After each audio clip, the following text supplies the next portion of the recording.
Yeah. Audible, visible, crystal clear.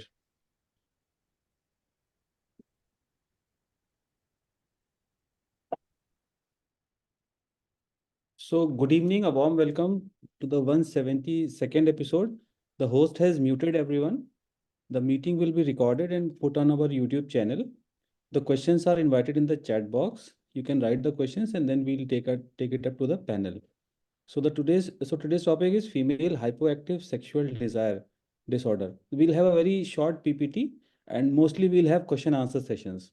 So myself and Amrit will be starting with the chairpersons. So next slide, please.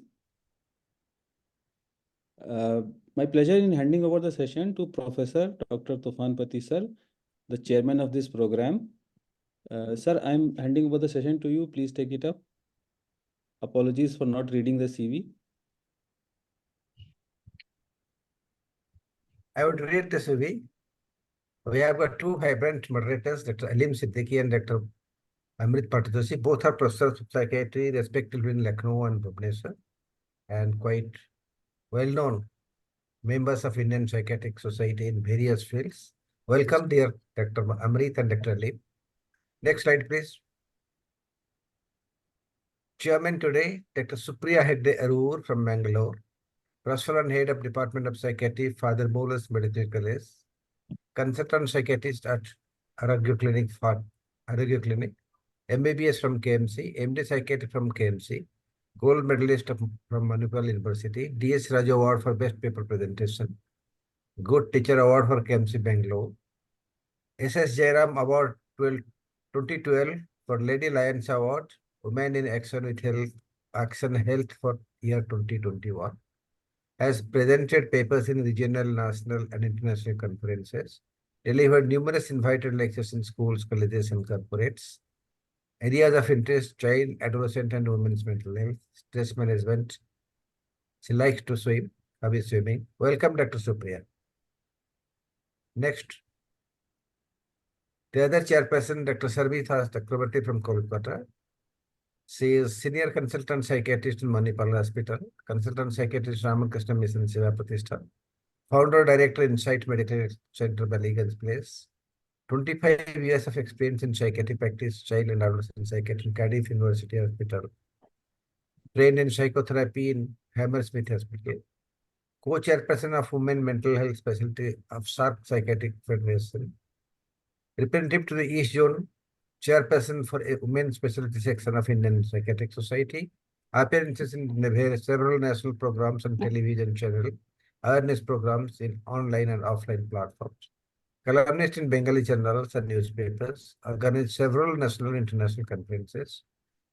She is a member of professional bodies, Fellow of Royal College of Psychiatrists, Fellow of Indian Psychiatric Society, and Fellow of American Psychiatric Association. Welcome, Dr. Sarmista. And the meeting now is handed over to the chairpersons. Please take over and carry on. Shaman has to introduce the speaker, and Shaman has to introduce the topic. I'll introduce the speaker, sir. And I'll hand over to Dr. Supriya to introduce the topic. Our speaker is Dr. Roshita Khare, who is a psychiatrist and sexologist from MNAS Clinic, Pune, MBBS, MDM Medical College, Indore, DPM from MIMER Medical College, Pune, Diploma in Child and Adolescent Psychology, and a member of IMA and CACFPI. She's worked as a senior resident in MIMER Medical College, Pune for 5 years, teaching experience for MBBS and physiotherapy students, special interest in adolescent and women's psychiatry and sexology, part of many awareness programs. Welcome, Dr. Roshita Khare, for this very prestigious program, which we have every Thursday, and fantastic topic as well. Thank you so much, ma'am.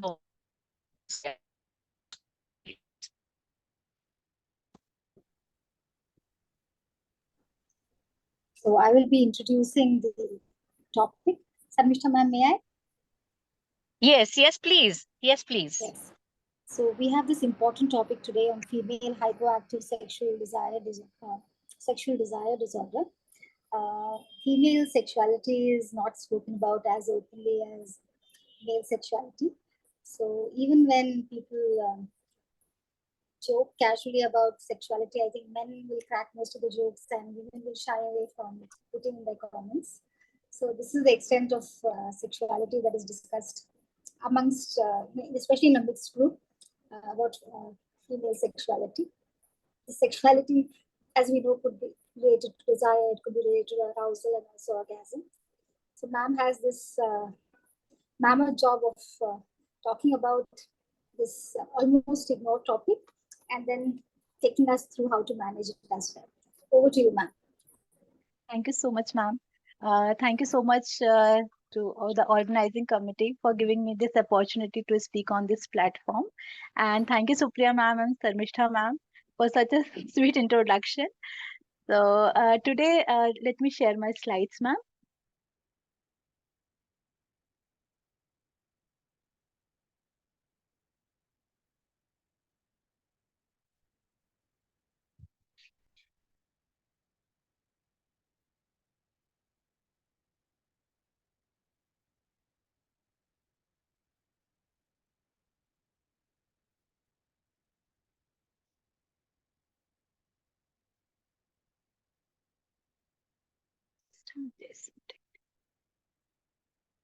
Just a minute.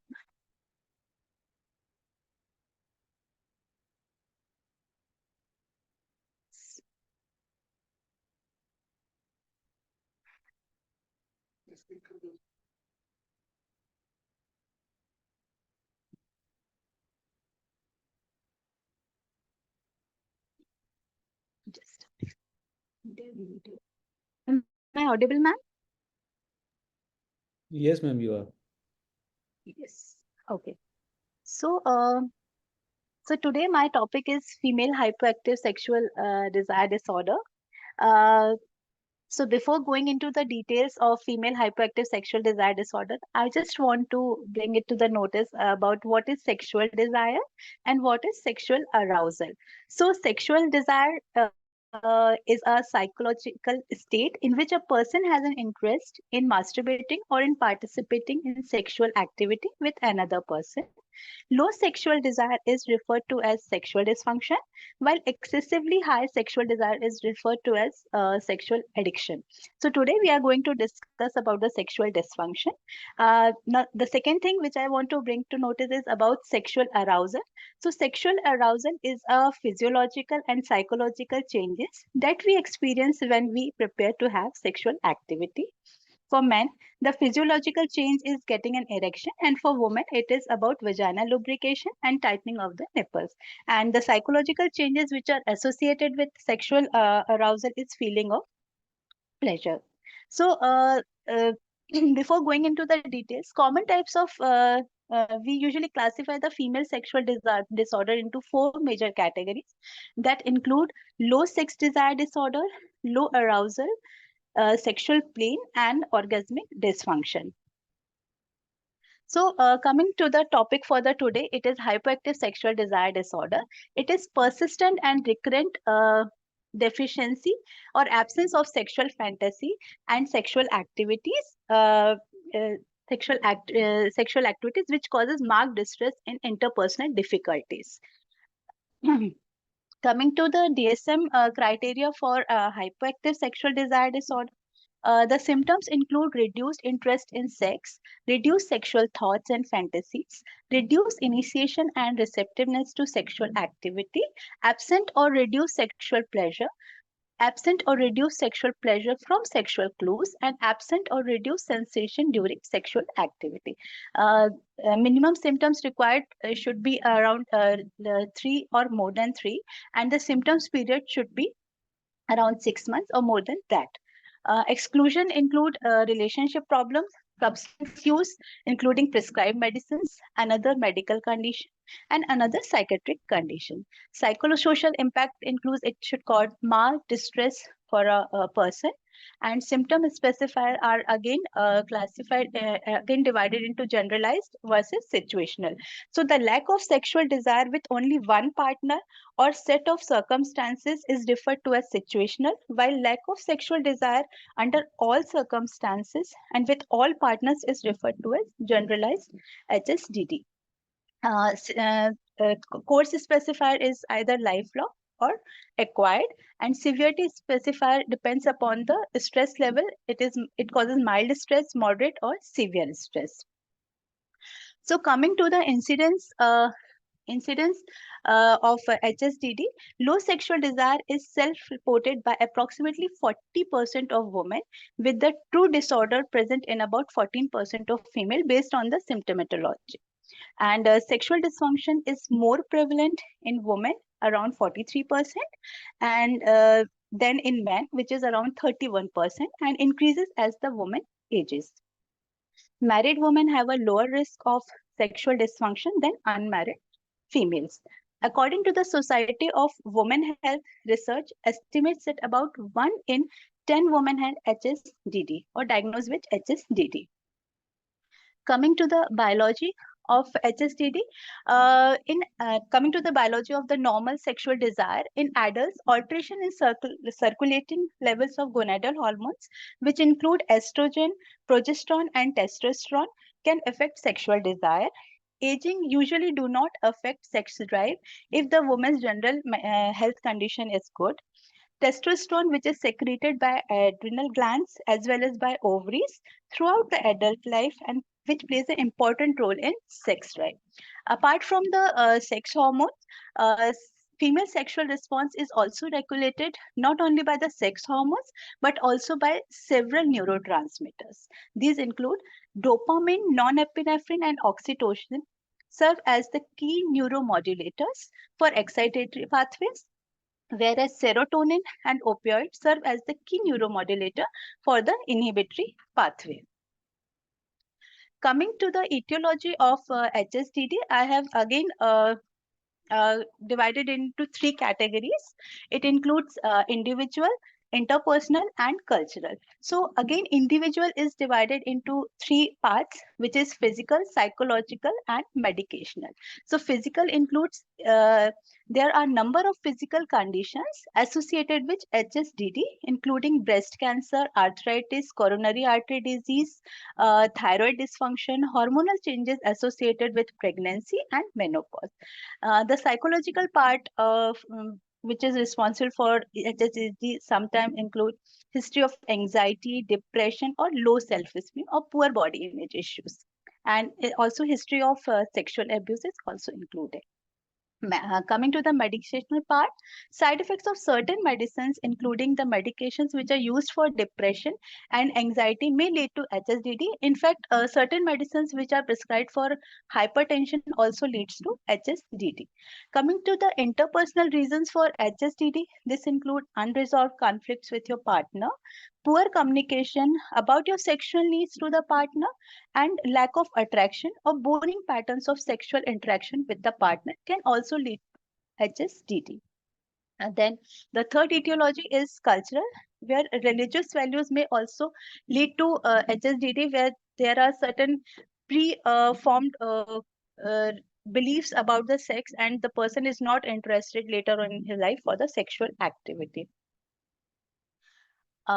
Coming to the evaluation, again, evaluation is in making a diagnosis, evaluate first of all patient's age, general health condition, general mental condition, any medication if the patient is on, or life stresses if there are any ongoing life stresses. We should not make a diagnosis unless the lack of desire is a source of distress to a patient. So most important part in evaluating a patient is history taking. Based on the history taking, the patient tells us कि madam ऐसा हुआ वैसा हुआ या मेरे को कम arousal होता है या desire नहीं होता है. So based on the history is the main part for the diagnosis of HSDD. Second is physical examination is very important for the diagnosis of HSDD, because sometimes if the person has gone through any surgeries on the genitalia which can lead to pain during sexual activity, which can further add to HSDD. The lab investigations which we can do for the diagnosis of HSDD include testosterone, prolactin, FSH, LH, and thyroid function test. So coming to the treatment part of HSDD, again I have divided into three parts. One is the psychotherapy, other is the pharmacotherapy, and third is the alternative therapy. So psychotherapy, yes, is always the first line of treatment for HSDD, and this include CBT, that is cognitive behavior therapy, in case if the person is suffering from any irrational beliefs regarding the sexual act or sexual desire, so that should be entertained. The second one is sensate focus or mindful touching, and third is stress reduction through lifestyle management or healthy diet follow. I just want to focus on the sensate focus therapy because it works very well with my patients and it works very well for HSDD also. So sensate focus therapy is a type of sex therapy which was developed by Master and Johnson in the year 1960s. Sensate focus is a technique used to improve intimacy and communication between partners around sex, reduce performance anxiety, and shift away from goal-directed sexual patterns. The technique developed by Master and Johnson in 1960 consists of a series of touching exercises that a couple completes in a sequence. It works by refocusing participants on their own sensory perception and sensuality instead of goal-directed behavior focused on the genitals and penetrative sex. So we divided into five parts. So the first step is non-genital touching. Partner should be clean, well-rested and unclothed or wear some loose clothing. The couple begins by deciding who will be the toucher and who will be the receiver for the first phase and later switch roles halfway. The toucher can focus on the temperature, texture and contours of the partner's body. The receiver should not comment or guide unless something feels uncomfortable. Focus on tactile feelings of their partner's hand and no set time frames for this, but yes, but keep in mind it should not get boring. Second step is genital and breast touching, which follows the same basic structure of step 1. However, in this step, the toucher can also touch the genital of the partner. Nevertheless, the goal is still exploration and not sexual stimulation. Then coming to the step 3, which involves adding lotion and lubricant. Step 3 is the same as step 2 with the addition of lotion and baby oil, but keep in mind you should not use cold oil or cream because it can become uncomfortable for the partners. And the fourth step is about mutual touching. Both partners are allowed to touch one another at the same time, following the same basic principles of the previous 3 steps. For this step, the couple may also use their lips and tongues to touch one another, but avoid kissing and oral sexual activity. The last step is sensual intercourse, not sexual intercourse. Throughout this technique, the couple has been focusing on developing a new level of awareness related to touch. Therefore, they do not want to return to the sometime mechanical orgasm-driven nature of sexual intercourse. They might insert and remove fingers or the penis into the vagina slowly several times before engaging in instinctive thrusting patterns. So this is all about sensate focus therapy, and it is commonly known as mindful touching. Means we focus on the the present moment actually. So the second part of the treatment is regarding pharmacotherapy, which again I have divided into 2 parts. One is the hormonal therapy and the second is the non-hormonal therapy. So hormonal therapy involves hormone replacement therapy, not indicated for hypoactive sexual desire disorder, but can be helpful if pain and dryness of vagina is contributing to low sex desire. It improves sexual functioning in postmenopausal women. We use tablet Tibolon, which is 2.5 mg daily for a period of 6 to 12 months. Tibolon is given for hormone replacement therapy and it mimics the effect of estrogen and progesterone. The second hormone therapy is testosterone therapy, and it can be considered only if HRT fails and low libido does not improve. Again, hormonal testosterone therapy is given in 3 forms: oral, injectable, and transdermal testosterone patches. So I have not used oral or injectable testosterone because they causes a sharp increase in testosterone level, which can be harmful for the person. But yes, we can use transdermal testosterone patches, which delivers slow testosterone to a person. The doses are 300 microgram per day, but it should not be used beyond 6 months. Coming to the non-hormonal part of treatment, the most commonly used drugs are fibanserine, bupropion, and buspirone. Fibanserine is the only FDA-approved drug for the treatment of HSDD in females. Actually, it is commonly said as a failed antidepressant, but it has done wonders in the treatment of HSDD. So it decreases serotonin levels and increases dopamine and norepinephrine level, which is responsible for its good effect. Dosing for fibanserine is around 100 mg tablet once daily at bedtime, and which can be given until the symptoms resolve. The second drug which is commonly used for HSDD in female is bupropion, and it is also my drug of choice. So it is a non-epinephrine dopamine reuptake inhibitor, and it is commonly used as an antidepressant as well as for smoking cessations. Doses are again 150 to 300 mg per day until the symptoms are resolved. And the last drug which is used for HSDD, though it is off-label medicine for HSDD, it is an anxiolytic buspirone, and the doses are 5 to 30 mg per day. Now coming to the alternative therapy for HSDD, the most commonly herbs which are included, which are commonly known as nutraceuticals, can be ginkgo biloba, maca root, ginseng, L-arginine, and shatavari. So coming to ginkgo biloba, it improves blood levels of nitric oxide, which in turn causes smooth muscle relaxation, and it improves the blood supply. So it can be used both in male and female in case of sexual desire disorder or sexual dysfunction. The other one is maca root. It contains flavonoids, which improves mood and reduce anxiety and improves libido. It balances level of estrogen in postmenopausal women, and it improves vaginal dryness and vaginal atrophy in postmenopausal women. The third one is ginseng. It decreases oxidative stress in tissues and enhances blood flow. So again, it improves your sexual desire.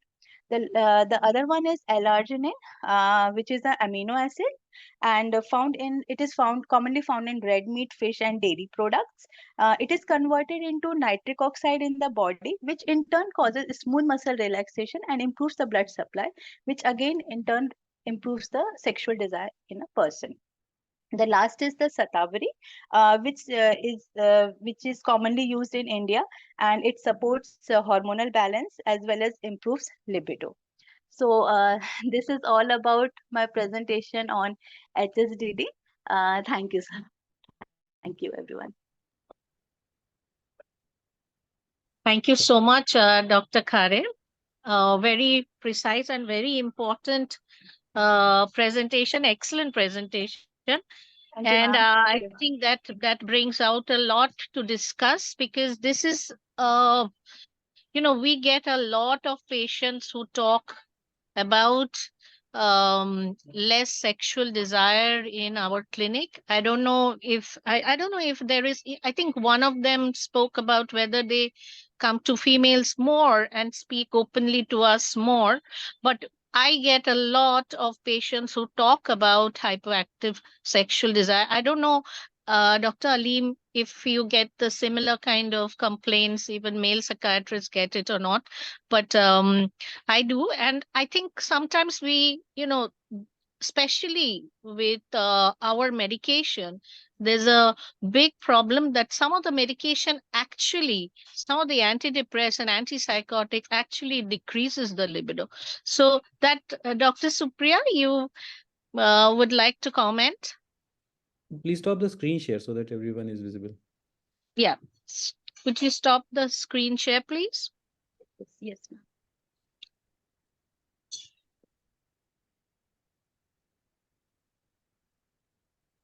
there's a lot of questions. Mr. Ma'am, you were asking me about drugs which can reduce libido, right, ma'am? Yes, your comment, please. From the Ma'am, screen, commonly the just a moment, antidepressants just a that we moment. use. Please stop the screen share. The slide is still there. The last slide. Dr. Rachita, just stop Yes, the ma'am. Yes, yes, ma'am. screen share. Screen share. Screen share.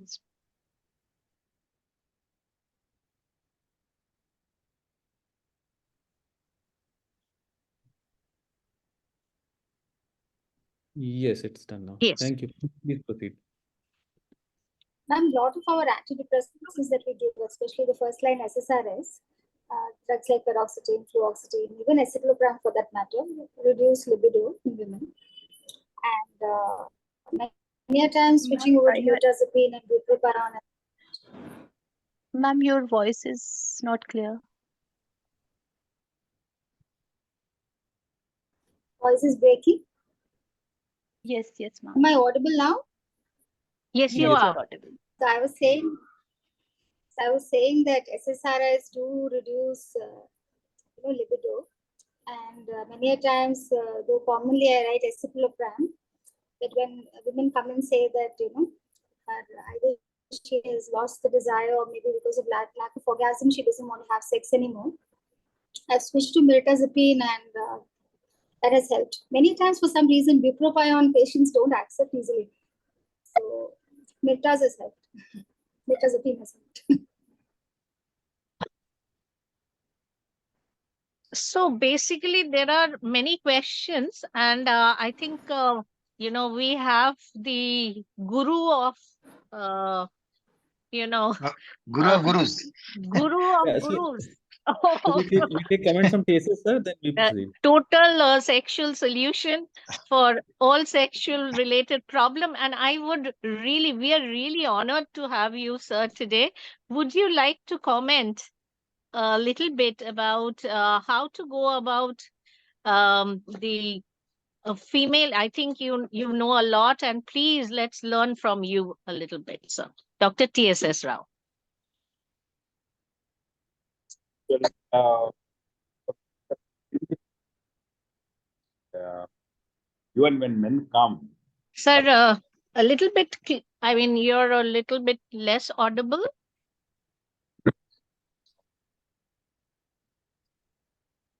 Your audio is not clear. now Better. Better. the female sexual dysfunctions are extremely No, I don't know if my one is faulty or not. The voice is not Can't clear. hear, sir. Cases, sir, your voice is not clear. TSS, your voice is somewhere breaking. What I will do, I'll Yeah, Yes, now yes, you sir. are. let Yes, somebody now be it talking. is. Now it I'll is very Yeah, much open my audible. laptop. This is the mobile. I am in the house now. I'll So- open so my it is- laptop. You give me Now about it's 1 or 2 audible, minutes. sir. It is Clearly. audible, sir. It is audible, sir. It Speak, is. sir. It is audible. You can speak. See, female sexual dysfunctions are extremely common, Yes. and it all depends on how you actually make them comfortable. Many of the men who come for treatment and present with complaints, they all have been sent by the females. That is one aspect of it. The second one, if you make them comfortable and they know that this is the place where some help is available, they are the most valuable and very honest in description, and they almost a very clear history and details you want to get from anybody. It is from the female patients. Men are basically the liars, and hardly they tell truth. Now you got the point. You want to get correct information, it is actually the woman who give the proper information. That is one. Second one, when actually a partner refuses to bring the female partner, say patient refuses to bring female partner, the problems are actually much more than actually what we basically talk about. The third one, of course, now we don't talk about hypoactive sexual desire disorder like that in that particular fashion. There is a slight change in the sense DSM-5, if you try to look at both desire and arousal have been combined together. interest and arousal disorders. This is one of the major group for the simple reason it is very difficult to make out what is interest or desire and what is actually the arousal as far as the female sexual response is concerned. So what we talk about lubrication and swelling response, that is indicator of. And see, when we did a study on almost about 500 plus women who are married to the Lions Club, Rotary Club, in fact, those type of people, and staying at least for about 1 year with the husband, what we found was around 32% reported masturbation sometime. Only around 12% reported reasonably comfortable with it. And when we are trying to talk about how common female sexual problem, this gives a very, very important idea. What it means is, many people in our country, they don't know what is actually the sexual response and what is orgasm, what is pleasure, which is associated. Many of them, it is actually like a duty. Somehow something has to be done, and passively she can participate. Let him be happy and let him finish the job. Many people just don't know that actually what is actually the pleasure associated with that, and orgasm, which may be part and parcel of it. This is actually the current situation. We did another study on 100 consecutive patients in gynec department, 100 consecutive patients in medicine department. What we found was that there were some questions related to how happy they are with the life, with the marriage. Almost around 70-80% reported yes. But when we went into specifically what actually the area, what they were actually telling they are happy, it was not related to sexual at all. Because they have been trained to tell something good about and they are happy with the life and happy with the family. This is what. So many of the research studies are actually what we have as far as the female sexual issues are concerned. This is actually in a state where it is very difficult. One of our PG did general population study of almost like say 100 not 100. In fact, we had done 300 plus. The reported female sexual dysfunction was somewhere around about 40 plus percent, almost reservable to general population. Which are the other studies which have come. So coming to how actually they're present, there is another. See, I always say, a woman who present with multiple somatic complaints, aches and pains, burning sensation at multiple points, emphasizes psychological issues, de-emphasizes psychological issues. Emotionally, she wants certain help actually. She wants repeatedly the investigations. She repeatedly asks for the invasive techniques, actually what we basically call investigations. These are all the women who have actually going through significant sexual issues. This is one of the best way to actually look into. But as far as the treatment is concerned, in fact, what she was telling, I absolutely agree with that. Hardly many of them continue treatment, not because of anything, but because of the partner's necessity, bringing them here and family allowing them, and many of those type of things. In certain bigger cities and in some of the people where specifically they have come for treatment, who are educated, staying at say in the PG or in Bangalore and things like that, what we have succeeded. But when actually the females themselves, when they have, it is actually a silent suffering rather than actually getting relief and being sorted out. Of course, I can continue like that way, but let me just stop here. Depending upon the question, I just get back into that. Yes, sir. Yes, sir. We'll It's call a you very, very very interesting topic because in our department, 4 major MD theses were carried out in this, 1 PhD thesis, and currently we are doing quite a few studies related to this, how actually this female sexuality functionality works out. Sir, I would like to share my one patient, one of my patient who was 32.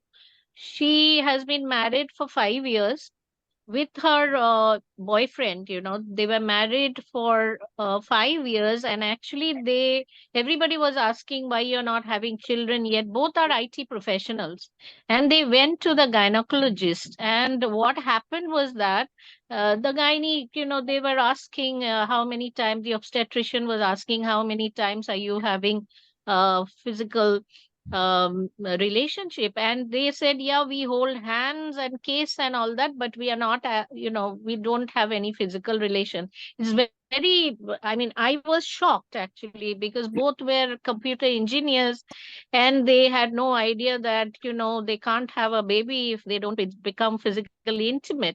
So the obstetrician straight away sent to me, and as I was taking a history, there was a huge history. This lady, she was severely phobic with sexual intercourse. And there was a huge history of abuse from childhood. I think there's, few questions are coming around that, whether, about sexual abuse and the relation with it. But of course, yes. Ma'am, Suparna ma'am is there. So can we invite her for a brief comments? Yes, yes. Please, Suparna ma'am. Please, ma'am. Hi, madam. Welcome. Thank you. I would like to say, am I unmuted? Yes, ma'am. Yes, Can you ma'am. hear me? Can you Yes, hear me? ma'am. Well, there are a few more aspects to all this. How prepared is the woman for sexual relationship? Very often, they are very close friends with each other. They've had a lot of physical intimacy, though they haven't gone through a sexual intimacy before wedding. There have been examples of people having lived together for 2-3 years, and yet after marriage, it becomes very difficult for them to consummate the marriage. Reasons are many. A, anticipation of pain. B, lack of fantasy. C, worried about how it would be painful. So, third most important thing often comes up is whether they have clitoral orgasm or they have vaginal orgasm. Within few vaginal intercourses, they repel that and they feel that this is not giving me any pleasure. So I'm not very happy having sex with this man. I'm happy masturbating, which is similar to many men who are also very happy masturbating and not having sexual intercourse. So when you take history of these patients, female, high, whatever one needs to call it, but sexual dysfunction, then you have to ask about all these points also, which are very, very important. And unless you start talking to them in a format like not taking history, but making them talk to you like telling their own family about everything, like about their family background, about their friends, about their talk with each other. So though it is a time consuming factor, it cannot come as a history point by point, like we take history in other medical complaints. That's it. Thank you. Thank you so much, ma'am. Thank you so much, ma'am. Thank you, ma'am.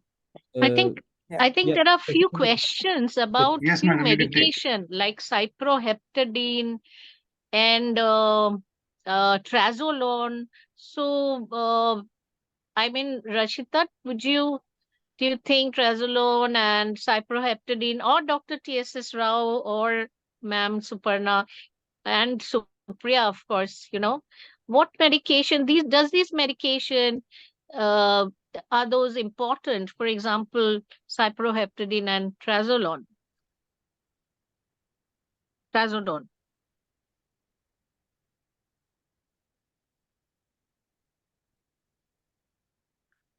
Yes, sir. Unmute, sir. Hey, whether Hari is answering these questions or You can. Sorry. Sorry. These are in the chat box. who is going to answer questions? You, sir. You, sir. You tell me what was the question again once more. Is there any role of trazodone in female HSDD? And I think I saw a question about cyproheptadine. Yes. Is Yes. Is Fibanserin available in India and what is the brand? These are the few questions about medication. Is there any role of trazodone in female HSDD, sir? See, the role of trazodone, even in case of male, as one of the side effects, and only a very limited number of people actually get benefit of it. Neither we have tried as far as the females are concerned, and I don't think there is role at all for trazodone, except as you were trying to tell about, say, sexual aversion disorder, sexual within those type of things. To reduce anxiety, any anxiolytic or any antipsychotic can be a small dose. So, second, you all must read advancing controversial one. And one more editorial we published was on one more drug. These are the two drugs which have been actually indicated in case of the coming to flibanserin. It's a partial agonist of 5-HT1A, because of which it actually gives benefit for active growth hormone, but response has been not so good at all. In fact, there were actually 4 double-blind for different of these groups were rosy. What was So the actually voice is breaking, sir. These are such important things we need to hear. The voice is cracking and dropping in between. let let me be answering something. I'll go back to the laptop and open it. Yes, sir. Yes, sir. Yes, yes, You yes, go back to laptop. absolutely. I think if you're talking of drugs, I think vortioxetine is one alternative we can think of. If somebody is on Yes. antidepressant and is having hyperactive sexual desire disorder, you can change from an SSRI to a vortioxetine. And I've seen And vilazodone. And vilazodone. I've seen good improvement But both that is in in sexual males. desire as well as orgasms. You know, we have a lot of And anorgasmia with vilazodone. SSRI. That's Yeah, what. vilazodone. So Yes. Roshita, Yes, one sir. question to you. How Yes. does a usual patient present to you in your OPD? In your OPD, you're sitting. What does a general usual patient, how does it present? And आप उसको कैसे, what are the signs, symptoms she presents or is brought with? Okay. Or shall I So change the usually question the little? Shall I change the question little? Do they come to your Yes, sex sir. clinic or they come to a normal psychiatric clinic? Sir, they do come to the sex clinic. Actually, I'm staying in Pune, so people are more aware over here, and I am surrounded by mostly IT professionals. So they read about on Google, and they usually come to the sex clinic actually. And usually, mostly they are distressed with the relationship because husband usually complains कि तुम्हारा कुछ होता नहीं है या तुम्हें desire नहीं है. So usually they come with that complaint, though they are not much distressed. But yes, they do come to me and with this problem actually ki I have desire issues and I don't get aroused. But when I go means mostly when I go to the deep history, I usually most of my patients have this problem with poor foreplay actually. So the husband directly gets into the penetrative part and they don't do much foreplay, and because of that the female is not able to enjoy the activity, and they just blame the female ki it's all about your fault and it's about you only. Because when I go for all the tests and investigations, they are all normal. So I think 60% of females do come to my clinic for this problem, but I feel the problem is from the partner side actually.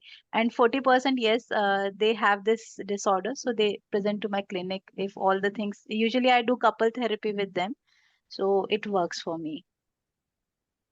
So, ma'am, if I can expand it a bit, instead of female hyperactive desire, if you talk about couples, so couples Yes. are not satisfied. So what else? What is a broad framework? What is your broad approach to such a case? A couple is coming.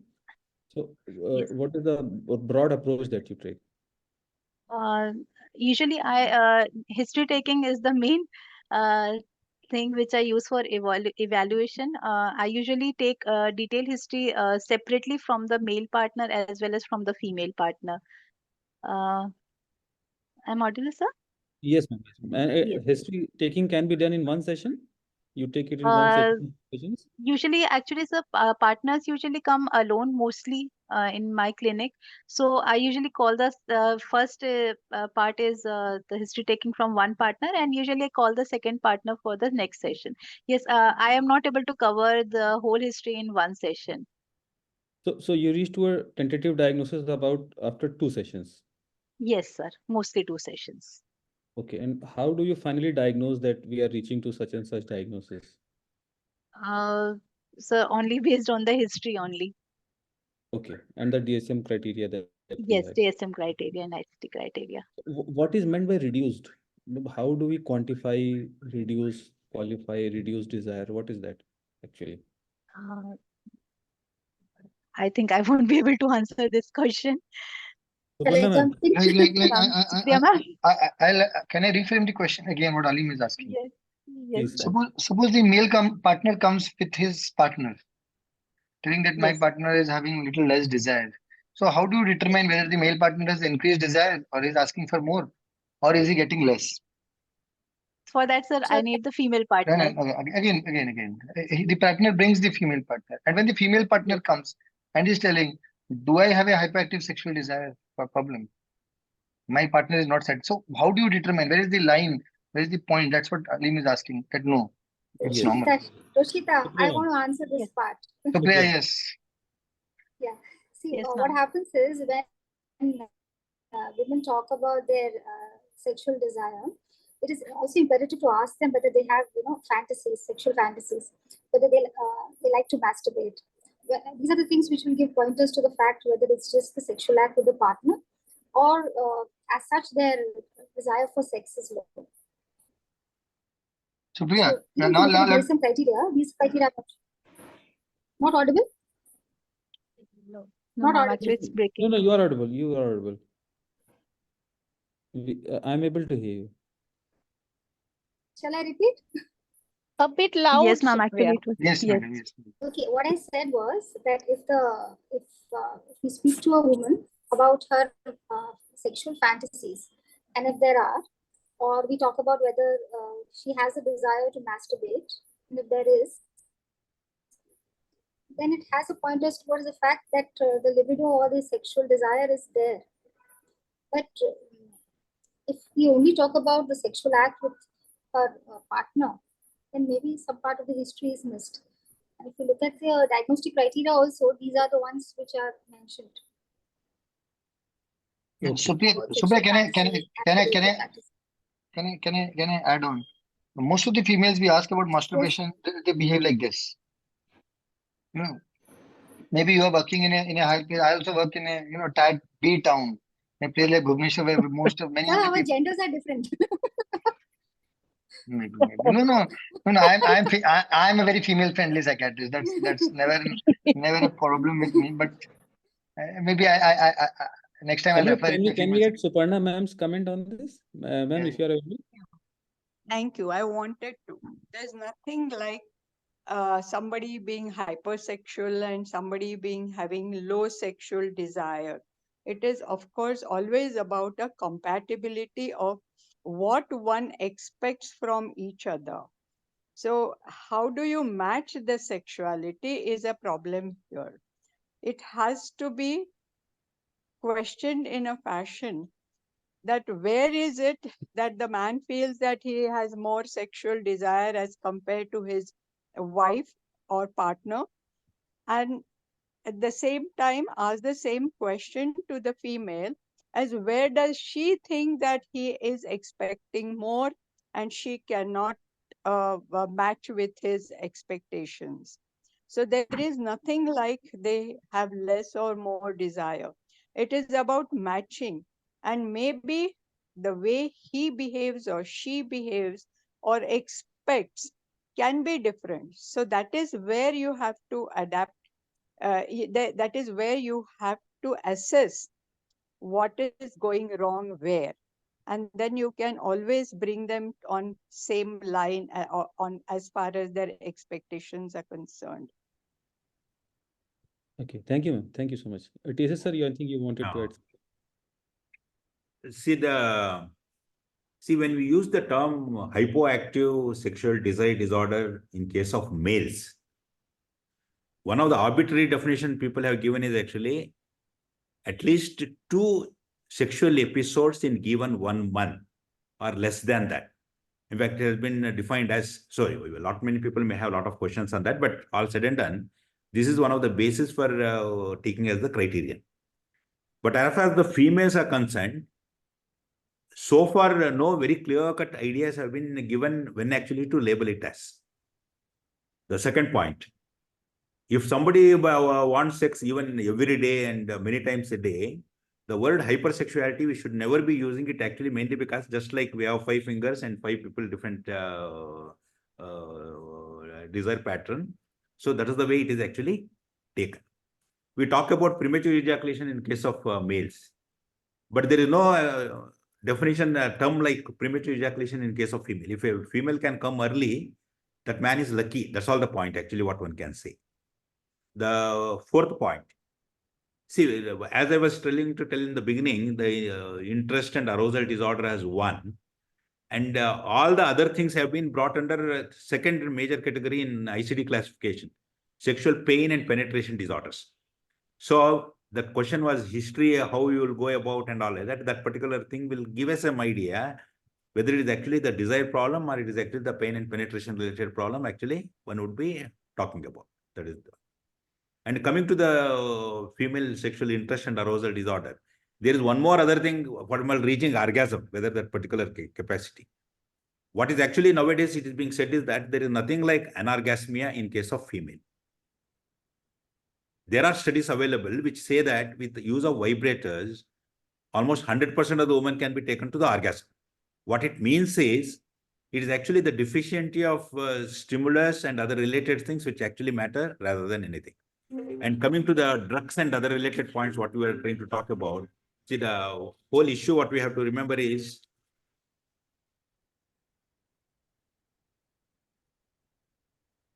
where I lost track. What I was telling? Drugs. Regarding drugs, sir. So, primary, so for example, in the one of the slides, what you have mentioned, difficulties. Many of the times, what is actually being reported by the ladies is actually the difficulties.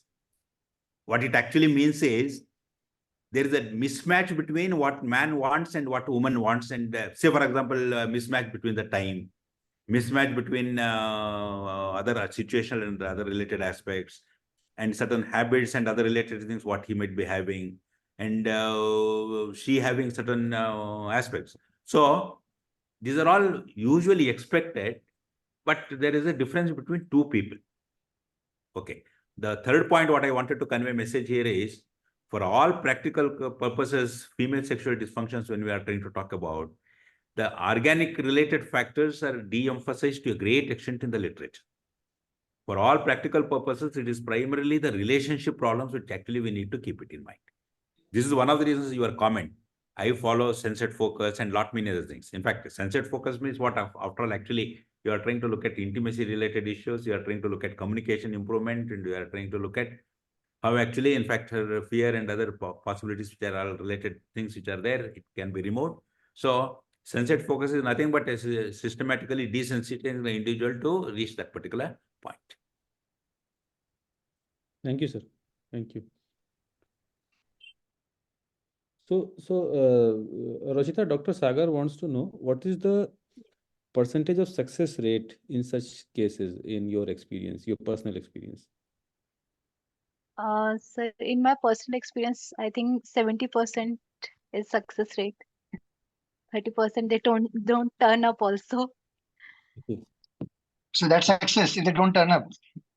Yes, if after means they don't follow up also properly, sir. So that is one reason ki I can report only 70% success rate in my OPD. Okay. Okay. Good. What- Ma'am, regarding menopausal state and hysterectomy status, is there any difference in approach? What is the outcome? What do you do in that, in such a sort of patients? Hello. Patients who are menopausal, perimenopausal, and post hysterectomy. Yes, sir. So any So, special thing here there? So if low arousal is or low sex desire is because of vaginal dryness or itching or anything related to menopausal symptoms like because postmenopausal there is deficiency of estrogen and progesterone hormone which leads to vaginal thinning and dryness, which in turn leads to pain during sexual activity. So in that case usually I refer them to a gynecologist, and usually they continue with hormone replacement therapy with them, so which covers up estrogen and progesterone, and that in turn again help the patient with the vaginal dryness and lubrications. Rao sir, you want to add something?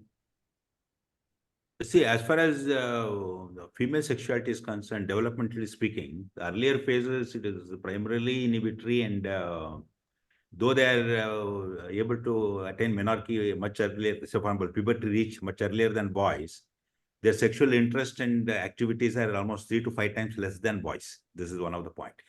But somewhere around 40, 45, what happens? This is what actually one of the very common understanding what we have and what we have published also, that there is a significant spurt in sexual interest and arousal in case of women around 40, 50s. Two reasons. Estrogen and progesterone are actually problematic hormones, and they are the one which are responsible for inhibitory female sexuality. Once this inhibitory female hormones are reduced, there is a relative increase in testosterone. Couple who are married for 10 years, 20 years, 30 years, now suddenly they feel there is a significant. And two things happens.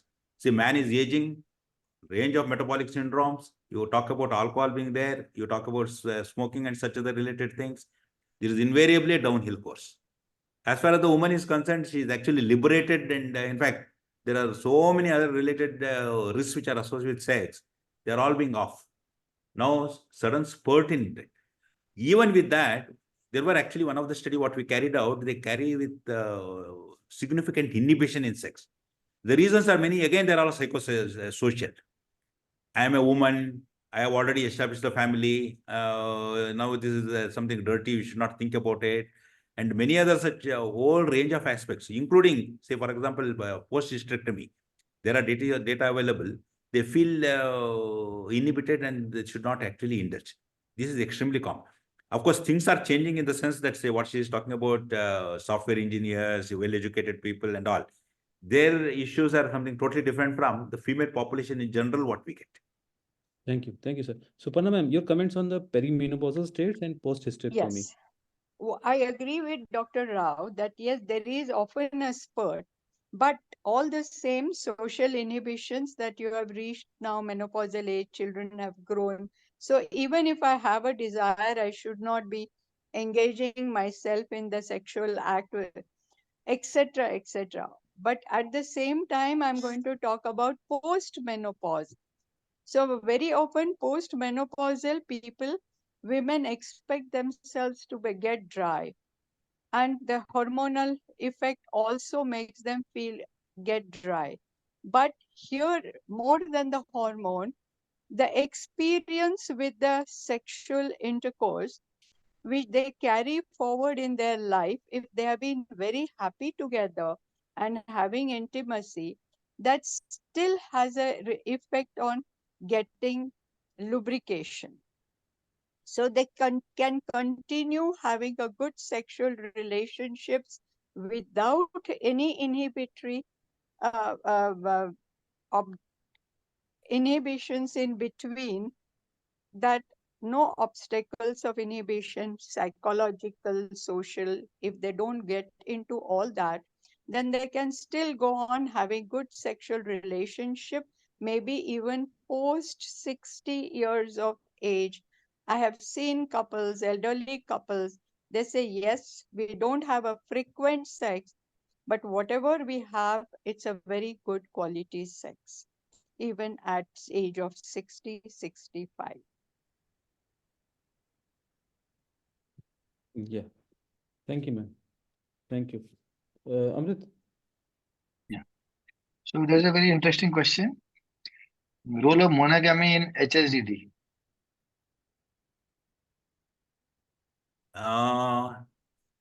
Can I answer actually that question? That was for you, sir. Okay. Rashida, you want to speak?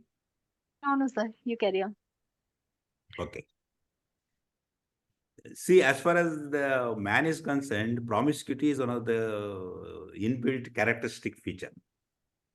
Even the experiments which were done in that PRA and other roles actually, in fact, has documented, which is monogamy documented in 20% of the PRA roles is actually what is considered as one of the significant monogamy.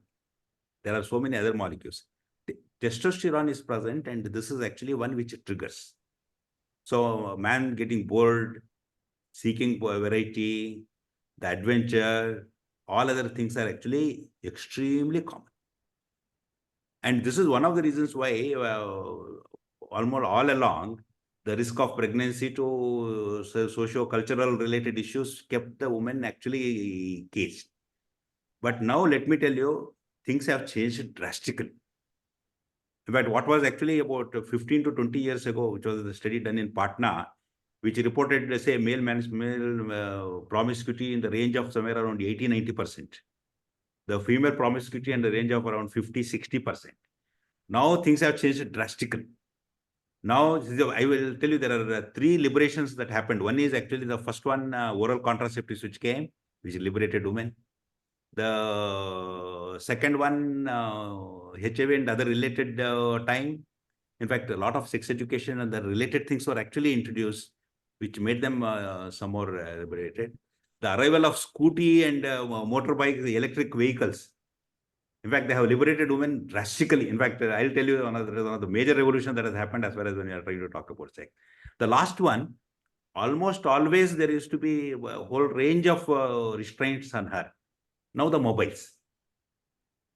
Possibly, in fact, the woman, female promiscuity may be increasing as much, or in fact, we are somewhere around the same number of this thing. Of course, there is one criterion for extramarital affairs. First, they have to marry. That's all the point of difference. Otherwise, it is extremely common nowadays. And there are any number of stories I can tell you actually as well as this particular aspect is concerned. Now it is common. What about asexuality in females?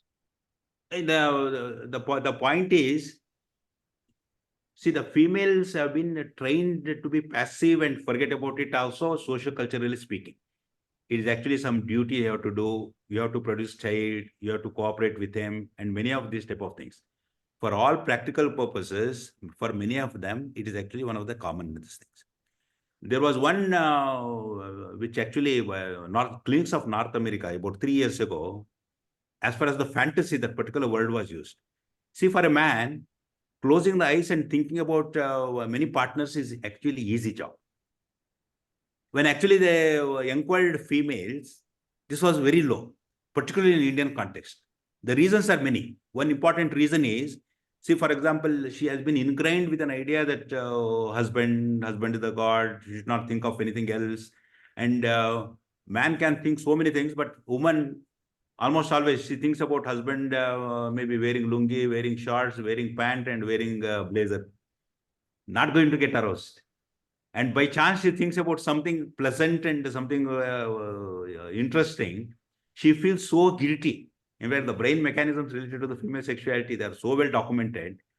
Doing puja, spending more time, going to many temples, and many other such things actually. So she lands up with guilt and depression much more commonly, frequently related to this particular aspect. This is one of the reasons. See, when you are trying to talk about female orgasm, maybe one step ahead of that, about 5% of the ladies reach orgasm with fantasy. Around 29 to 32% reach orgasm in intercourse situations. For majority, in fact, this education, liberation, and much of the other related things, in fact, the partner-related issues and so many other such things get into the picture.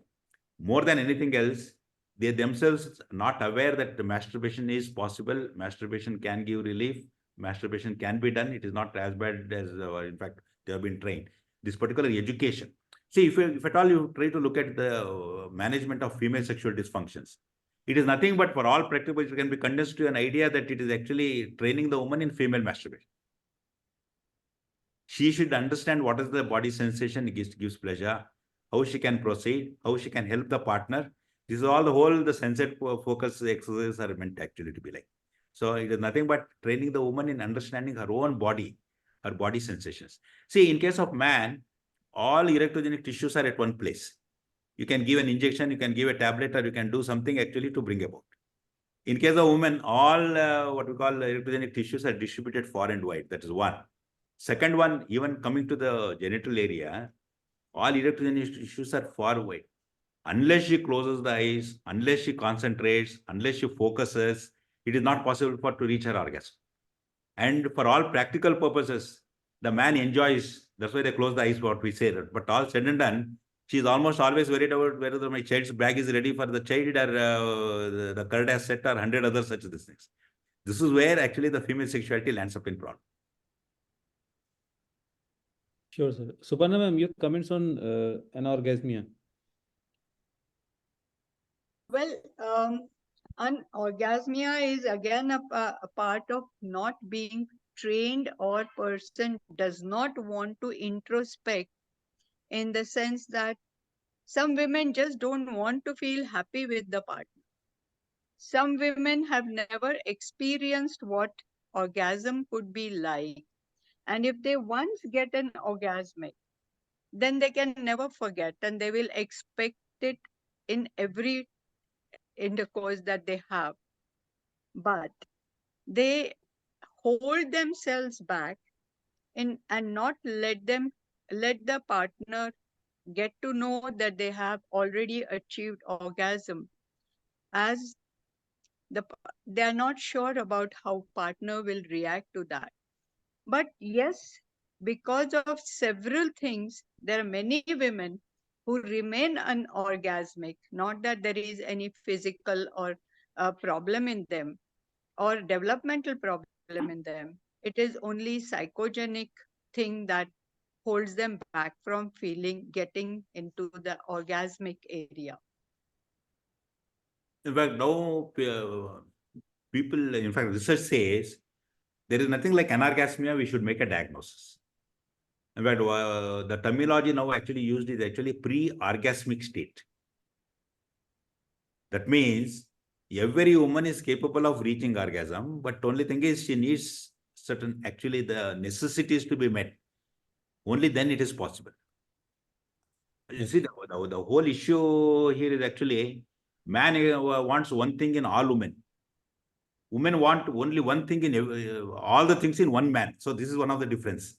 And relationships and actually other related things get into so much of problems. That is where the difficulty arises. Thank you, sir. Roshita, there is a question for you. Yes. Yes. The patients you have treated, so how much the medications help, how much the CBT help, the sensate focus, and how did you go about the treatment part? Okay. So medications, again, sir, this is 50-50. Medication, yes, do help if the person has a history of depression or anxiety. So yes, medication help for treatment of that part. But mostly I focus on sensate focus therapy with my patients. And yes, as I told you before, I usually call couples together and then I give them the exercise of sensate focus. But if there is a past history of depression and anxiety, then medicines do help my patients. Okay, thank you. Rao sir, you raised your hand. Okay, now, as far as medications you were trying to talk about, no? In fact, the role of medication in case of female sexuality is very limited, but any drug which actually acts on the dopamine and other related things, anything which adds estrogen, anything which adds testosterone, or in fact, other related congeners related to testosterone, they're all helpful drugs, depending upon what stage and which age, in fact, one can talk about. But what I was trying to convey, one message was, when you are trying to look at the female sexuality problems when they have come, one of the most common item which has been identified is actually SSRIs. Just about 2 days ago, I was talking with one Dr. Anita Sham from USA, where she was telling, she was inquiring what can be done. And this particular lady took about fluoxamine, about 25 milligrams. That's what actually she was telling. Following that, in fact, I am not able to get any orgasm at all. And SSRIs, when we are trying to talk about, each one of them can produce problems, and they produce much more problem in case of females than in case of males. Try to remove all those factors which might be responsible and interfering with the female sexuality. So this is one of the very important message, because we are all psychiatrists. For anxiety, we just write off what we call maybe sertraline or things like that. For gastric, something like that, you write some tablet. And many of each one of these type of tablets can have interference as well as the female sexual functions are concerned. This is one of the important message I was just put it. Okay. Okay. I Thank you. feel the relationship. Can I come in for a minute? Yes, ma'am. I feel we would talk about the relationship, fantasy, improving lifestyle, and last, not the least, but medication. And depending on whatever the patient comes or presents with, whatever anxiety or depression, or maybe even the lack of increased prolactin, all these things will have to be assessed accordingly and then come to the role of giving medicine.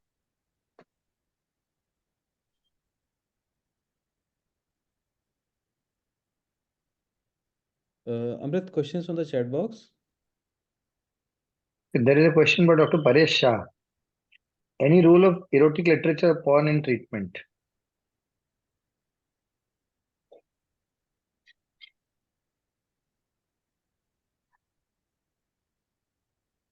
Any role of erotic Although it- literature or yeah.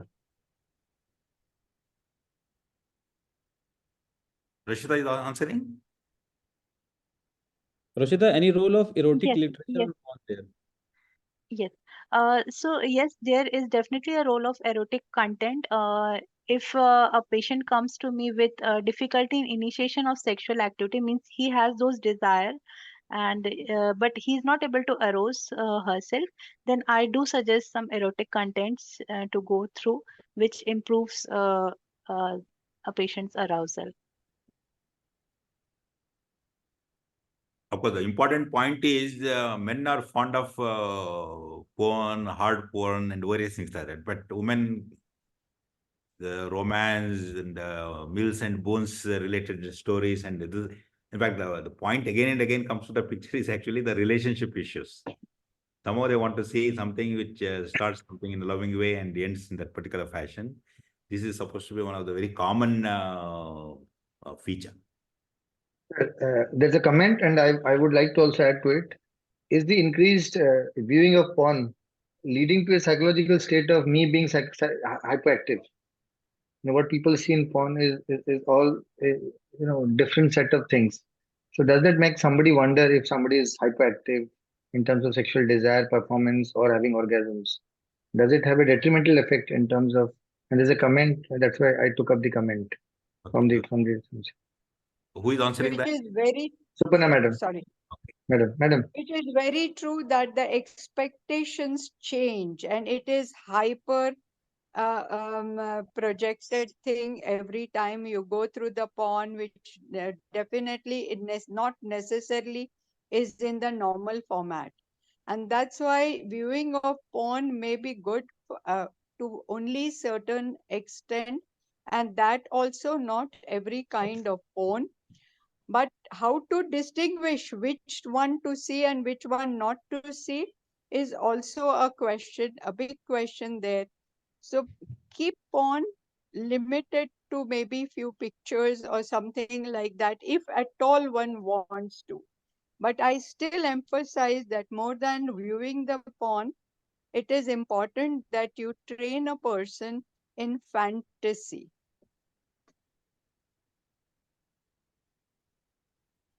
That's it. Okay, ma'am. Point well taken, ma'am. Point well taken. There was a question in the chat box. Does male PME also cause this problem? HSDD? Male PME also causes HSDD? Sir, I have not come across this thing. Okay. Cases are raised. See, the issue is women need more time. Man comes fast. See, this is a deadly combination wherein leads to repeated frustrations, and many of them, see, when there is no positive reinforcement is there, automatically whatever behavior becomes less. This is one of the very easily understandable learning phenomenon. So treating man properly and seeing that in fact he comes out of what you call as the early ejaculation is extremely important steps. For that, there are multiple different types of steps have been. One is actually making himself actually stand for a long time. That is one aspect of it. And stimulating the woman, making her reach orgasm by masturbation, and so many other positional and other techniques are there. And then only to indulge in sexual intercourse. These are all the few of the other techniques people have done to overcome this area. Thank you. Suparna ma'am, any comments from you? No, that's all. Amrit, I think we have covered all the questions in the chat box. I think We'll we call should- to SSR again, and everybody is there. We have a good group. So I'll tell one small, very recently we had one case. See, she is software engineer, husband is software engineer. Both of them work in Bangalore, and they stay in Mandya, joint family. She came and told, I'm not getting any interest and not getting any arousal and all of that. When we went into the details, this lady gets up early in the morning by 5 o'clock, prepares breakfast and something for the in-laws and all for the lunch, and goes to the office and comes back around 8 o'clock, 7:30, 8 o'clock, 8:39, prepares food, and this is the way actually going on.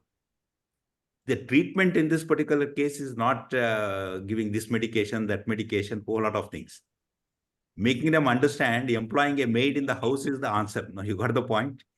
She's actually drudgery of the day and exhausted all through, and expecting her to respond romantically, it is almost impossible. So one advice from my side before I close from my side is that please see what are the relationship issues. What are the socio-cultural related issues? When mother-in-law insists that daughter-in-law is there, though she's earning almost like 1 lakh plus salary, they are not employing one maid who can take care of the day-to-day related things. So management of female sexuality means it's a very broad area, and all biological, social, cultural, and other related things, and more particularly the relationship issues need to be kept in mind. Thanks, my side. Thank you, sir. Thank you.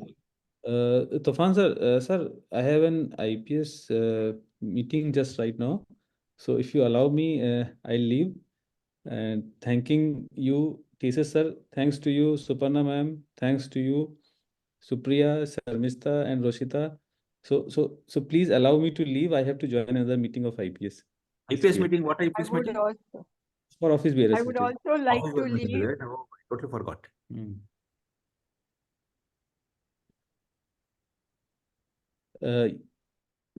Final points from the God bless chairperson. you. Final lines. Final lines from the chairperson. Anusha ma'am, shall I go? And then you conclude. Yes, please go ahead. Please go ahead. Yes, yes. So for me, We it can was also a take, ma'am, we can also take comments from Suparna ma'am. I Ma'am. would, yeah, ask.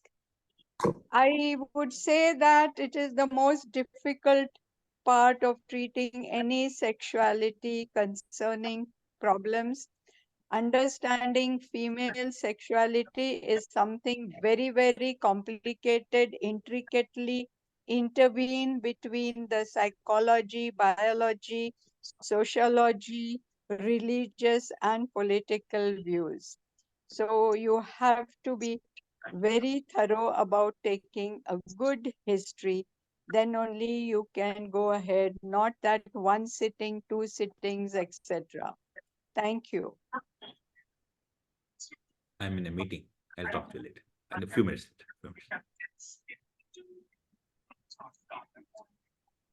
I would love to leave the meeting.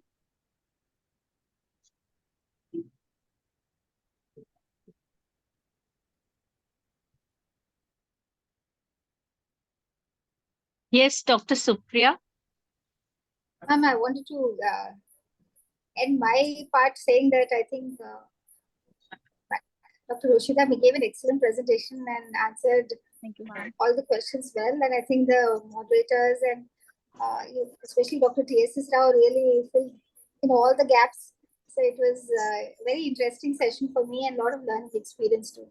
Thank you, Dr. Roshida. Thank you, Sarvishta ma'am. Thank you, Amrit sir, Dr. T.S.S. Rao, Dr. Patil. Okay, thank you. I will just say in a briefly that Thursday Musing has always brought up topics which are relevant, and there's so much to learn, unlearn, revisit, understand, and this is one of those topics. And I think it's extremely appreciated that Thursday Musing has done such a great job for such a long time. Thank you, Dr. Rushita. It was an you, excellent presentation, and you brought in a lot of questions. And of course, Dr. T.S.S. Rao and Dr. Suparna brought in a lot of discussions. Thank you so much for a very enlightening session. Over to the organizers. Stefan sir, over to you. Yeah.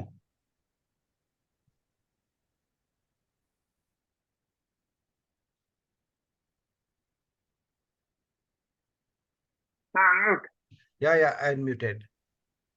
There was a nice session. We had two very good speaker, Dr. Roshita and Thank you, sir. Dr. Supriya and Sarmishta were also vibrant. In addition, we had rich inputs from Total Solution, Dr. TSS, as well as Dr. Suparna Telang. So one thing, just a simple question, single line answer. Do you get cases from single ladies? Dr. Roshita. Yes, sir. I do get cases where And the you- patient comes. Yes. And how do you manage? You don't have the partners. If This- the patient doesn't come up with the partner, sir, then I They don't- usually ask them for They don't proper have, na? communication with. They don't have. Okay. No, sir, that I don't get if they don't have a partner. Okay, thank you. Yes. Okay, over to Amrit to end the program. We see a lot of people who are not married who come. A lot of things are happening, but thank you so much. It's a topic which is always in the closet. We don't take it out in the open. We are not comfortable. We don't think that's a need of the females. And I think this whole topic was to sensitize people that yes, their needs are important, their wants are important. If they're hypoactive, they need to be more active. If they're not having arousals, they need their arousals. They need their orgasm. They need their fantasies. And I think we should prepare a milieu in which they can be normal. And that's what all our speakers have been speaking. All our guests have been speaking. It was a wonderful session. We had a lot of people. It's the maximum participation we ever had, where everybody was throwing in their expertise. Everyone was jumping in to answer the queries and the questions. And wholesome, we had a great participation with more than 270 logins, the peak of more than 190, and that's great. And thank you so much, Suparna madam and TSS Rao. A big thank you. Thank you to Roshita ma'am, Supriya. Thank you so much. Sharmita ma'am, as always. Thank you. Thank you. And that's great. So we'll have another Rocking Thursday Musings next week. Please keep on watching us, liking us, giving us new ideas, giving us new speakers. We have always believed in being new speakers. And that's what that musings is all about. Good night. See you again, and thank you for supporting us. Thank you, everyone. Thank Good you. night, good night, everybody. Good night. A big thank you to Torrent for this also. They do a lot of background support to us. And managing somebody like Alim is very tough. Thank you. Bye bye. Bye bye. Bye. Good night.